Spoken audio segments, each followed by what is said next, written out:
Light-hearted. Offbeat. Stories That are not necessarily the news. Not necessarily the news on a Monday morning. Well, let's see if we can find something that is really not necessarily the news. But then again, it's something that's in the news. So apparently a number of countries are now COVID fatigued and are deciding, well, throw your hands up in the air and let's call it quits. So let's have a look at Britain, for example, what's happening over in the UK. As of today in the UK, huge changes in the UK travel rules.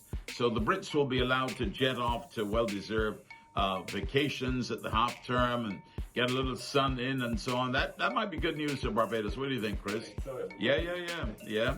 And apparently they no longer have this green, red, amber situation. All they got now is red. Just a red list. Just a red list, right? So we're not on that red list, I hope. Not yet. I hope not. We certainly hope not. So a number of countries that were on the red list, like Turkey, Egypt, the Maldives, Sri Lanka, Oman, Bangladesh, Pakistan, and Kenya, have already been struck off the red list. But more than 50 countries remain on the list, including Thailand, Costa Rica, and the Philippines.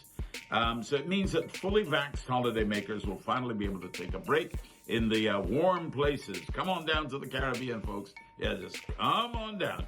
We're ready for you. Well, interestingly this morning too as well, I found out that New Zealand has now, that's been one of the strictest places in terms of lockdowns and also one of the most successful, right? They too, as of today, say they're going to live with, we're just going to live with the COVID, right? We DWD, done with that. All right. And then you've got Denmark, you've got Singapore, a number of countries apparently going in this direction. Chris, what are your thoughts on that? Oh boy.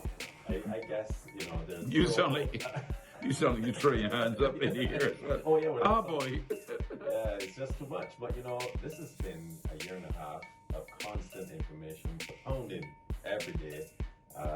The authorities are overwhelmed, and I think people are just saying, look, open the floodgate and then deal with whatever comes after. Okay. The thing is, we don't know what's coming after. That's the problem. And right now with our numbers over 200 now, trending over 200 per day, where are we going to put these people? You know what I'm saying?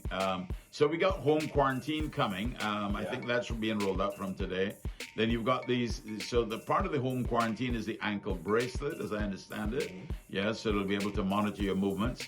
I think there's also a system in place already for home quarantine using cameras.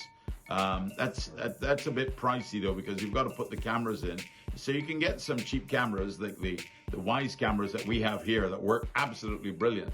They're affordable. They're not they're only $100 and something, but they give some really crystal clear imaging.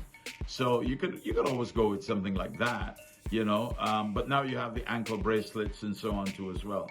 So will that work? Will it work to say, well, we'll just live with the COVID, and in the meanwhile, we'll just try to get people vaccinated? So people are fatigued, right? Yeah, I guess we know in another month or two. Yeah, if that was a good policy or not. I don't know. I'm a bit dubious about that approach. I mean, we go from a situation where we were controlling everything now to one where we say, all right, we done with that. People tired of this now. So let's just live with it. You die, you die, you live. That's okay for the person pontificating. Yeah. But what about the person who actually then dies? And we are only at what? We just close to 40%. We were quite shocked too, at how the States is operating. You're seeing videos of events and so on, and we thinking everything on pause, like, oh, it's here. Yeah. And it's like, whoa. Oh, yeah. Like when last you heard a live band playing music in Barbados? Yeah, you watch these numbers and you watch these people going to the football games and so on, and you see people in the US going to American football and baseball games. I think Miami Carnival is all out. Yeah. Good for them. Good for them. All right, well, there you have it. Some things that are definitely not necessarily the news.